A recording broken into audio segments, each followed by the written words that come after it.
It began on a clear autumn day in the city park, when Lydia stopped her morning jog to help a crying toddler. She didn't notice the crow watching from the high elm, glossy feathers catching the sun, head tilting in silent contemplation.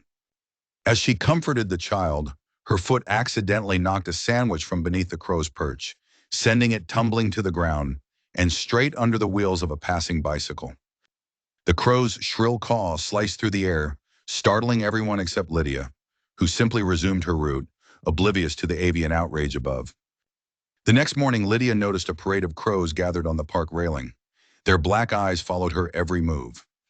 She shrugged off the unease. A teaspoon appeared on the path, then a set of shiny keys, then a small toy, all objects she'd seen the crows handling before.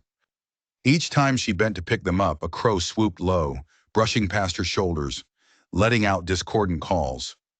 She wondered aloud if the birds were playing games, never guessing at their growing hostility. Weeks turned into months. Lydia's jog became a gauntlet. The crows would call from the trees when she entered, and objects would rain down. A half-eaten apple core, a pebble, even the wrapper from a sandwich. One crow in particular, marked by a distinctive silver feather, was ever present, glaring down with purposeful malice. One morning, Lydia glanced up to find the silver-feathered crow depositing a leaf on her backpack and flying off with her hair tie clenched in its claws. At a local animal seminar, Lydia recounted her story. The instructor, an urban ecologist, nodded gravely. "Crows remember faces," she explained. The birds had likely taken offense to Lydia's unwitting destruction of their meal and were not so quick to forgive. In fact, studies showed that crows can hold on to grudges for years, even passing knowledge of an offender to their offspring who continue the campaign. Determined to make peace, Lydia devised a plan.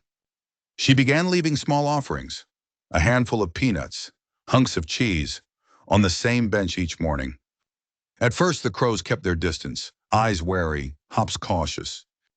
But after some time, the silver-feathered sentinel landed with tentative grace and accepted a peanut from Lydia's palm. The days grew warmer, and so did the relationship. The crow's calls gained a friendlier note, and Lydia even found gifts waiting for her. A shiny button, pieces of colored glass.